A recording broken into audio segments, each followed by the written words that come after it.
남아메리카 아르헨티나 앞바다엔 포클랜드라는 섬 하나가 있습니다. 실질적인 영국의 영토이지만 아르헨티나와 길고도 긴 영유권 분쟁이 있어왔죠. 1950년대부터 지속되어온 이 분쟁은 1980년대에 들어선 군사계의 획을 하나 긋는 전쟁이 되어 찾아옵니다. 바로 그 유명한 포클랜드 전쟁이지요. 오일 쇼크와 경제 불황으로 아르헨티나 국민들은 당시 아르헨티나 군부 독재자 레오폴드 갈티에리에게 불만이 쌓여만 갔습니다. 여타 독재자들이 그러했듯이 에로폴드 갈티에리도 자신의 권력을 유지하기 위해 국민들의 시선을 밖으로 돌려야만 했어요. 그 타겟이 바로 영국과 포클랜드였던 것이지요. Pueblo argentino en este cabildo abierto puede enardecerse y presentar a las ofensas mayores ofensas. 아르헨티나 군부는 계산기를 두드려보며 전쟁의 승패를 점쳐보는데 영국 본토로부터 너무나도 먼 거리, 경제 불황으로 인해 마지막 정규 항모인 오데이셔급 아크 로열에 폐역, IMF 구제 금융을 받아 전쟁을 일으킬 경제력이 없는 영국. 아르헨티나는 이 전쟁을 통해 국민의 불만을 없애고 포클랜드 확보를 통해 자신들의 권력을 더 연장시킬 생각이었습니다. 그리고 1982년 4월 2일 아르헨티나 해병대 및 특수부대 4,000명이 포클랜드를 기습 침공하며 전쟁은 시작되었습니다. 아르헨티나뿐만 아니라 타 국가들 또한 이미 빠져버린 영국이 협상에 응하여 포클랜드를 아르헨티나에게 양도할 것이라 예상했었습니다. 허나 당시 영국의 수상, 일명 강철의 여인이라 불렸던 마가릿 대처는 모두의 예상을 뒤엎고 전쟁을 선포합니다. 미국조차도 마가릿 대처에게 전쟁을 굽고 말리며 협상에 응하라 제안하였지만 강경하게 대답했어요. 다음에 미국이 알래스카를 침공당하거든 내가 그대로 똑같이 말해주리라. People of the Falkland Islands, like the people of the United Kingdom, are an island race. Their way of life is British, their allegiance is to the Crown. They are few in number, but they have the right to live in peace, to choose their own way of life, and to determine their own allegiance. Their way of life is British. Their allegiance is to the Crown. It is the wish of the British people and the duty of Her Majesty's government to do everything we can to uphold that right. That will be our hope and our endeavour, and I believe the resolve of every honourable member of this House. 전 세계는 이를 이렇게 불렀습니다. The Empire Strikes Back. 제국의 역습이라고요. 인류 역사상 최초로 수상함을 격침시킨 원자력 잠수함. 제국의 역습의 중심에서 영국 제국의 자존심을 되찾아온 오늘의 주인공. 바로 처칠급 공격 원잠 컨커러입니다.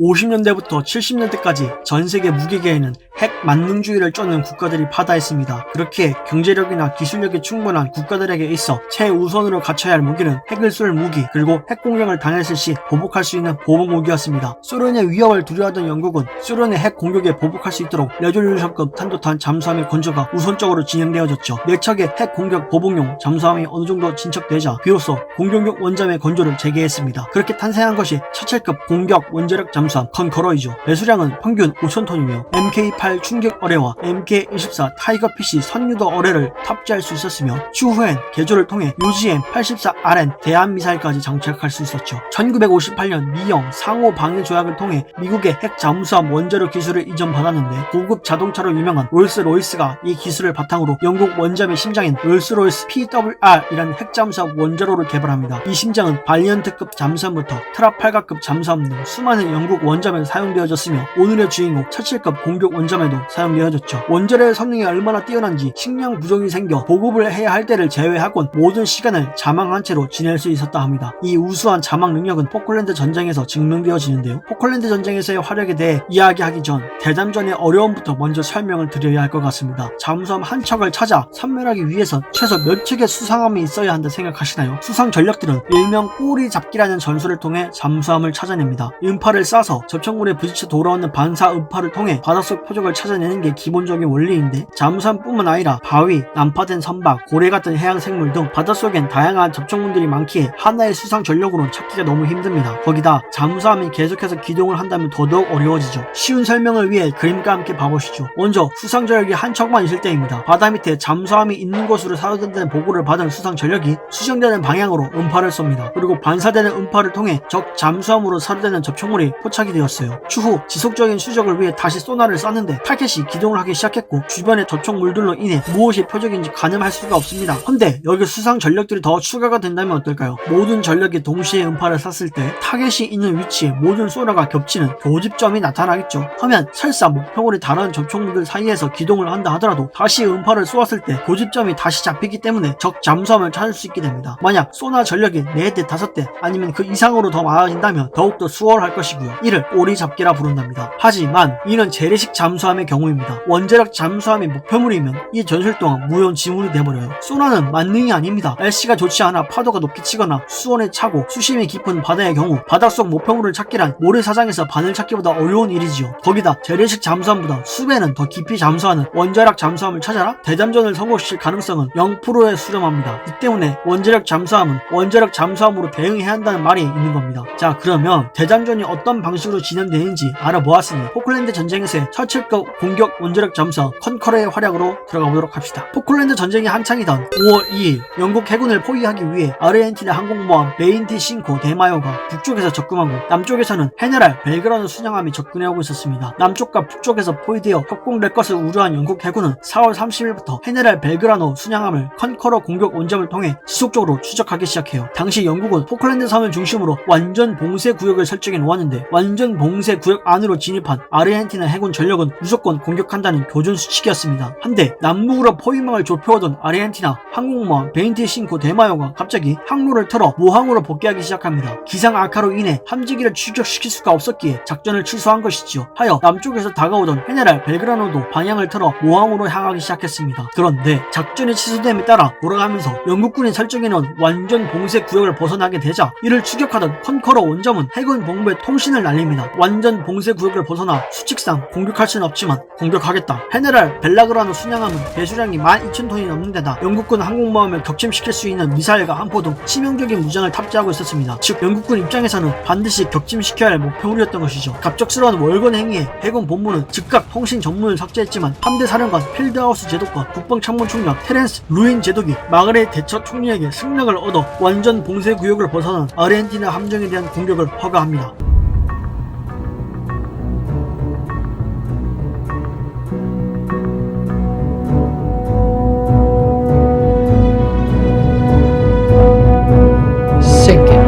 변경된 교전 수칙을 받은 컨커러는 오후 5시 어뢰를 쏘기 위해 잔망경 신도를 부상하게 됩니다. 그리고 적함과의 거리가 1400야드 정도 되었을 때 3발의 MK8 충격 어뢰를 발사하였고 함수와 함체 후방에 각각 한 발씩 맞춰 20분 만에 헤네랄 벨그라노는 침몰하고 맙니다. Provocaba una explosión directamente debajo del objetivo. La explosión resultante levantaba el barco del agua y le partía el casco.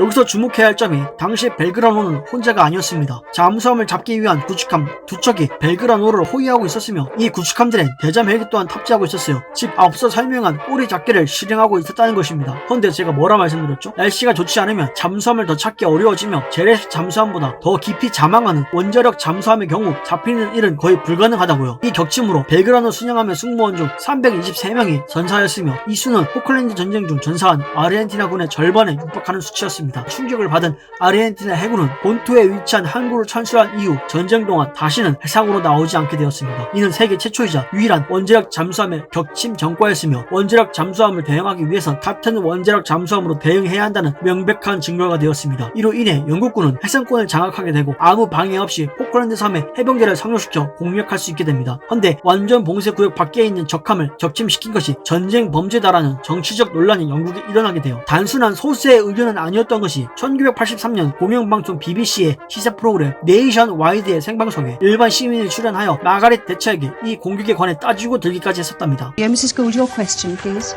Mrs. Thatcher, why, when the Belgrano, the Argentinian battleship, was outside the exclusion zone and actually sailing away from the Falklands, why did you give the orders to sink it? 이에 화가 난 대처 총리는 이렇게 대답했죠. I think it could only be in Britain that a Prime Minister was accused of sinking an enemy ship that was a danger to our Navy. 하지만 2003년 벨그라노의 함정이었던 본소 대령이 당시 나는 헤네랄 벨그라노가 발견하는 모든 영국군 함정을 격침시키라는 명령을 받았던 전투 항해 중이었다. 그러므로 컨코르의 공격은 정당한 교정 행위였다라며 입장을 밝혀 이 논란은 종식되어집니다. 자, 세계 최초이자 유일한 원자력 잠수함의 격침 기록을 만들어낸 영국의 자존심, 최실급 공격 원잠 컨코르 어떠셨나요? 오늘 영상도 여러분들에게 흥미로웠기를 바라며 이만 마치도록 하겠습니다. 재밌게 보셨다면 구독, 좋아요, 알람 설정 그리고 댓글 작성 부탁드립니다. 여러분들의 작은 응원은 제게 영상을 만드는 큰 힘이 됩니다. 그럼 이만!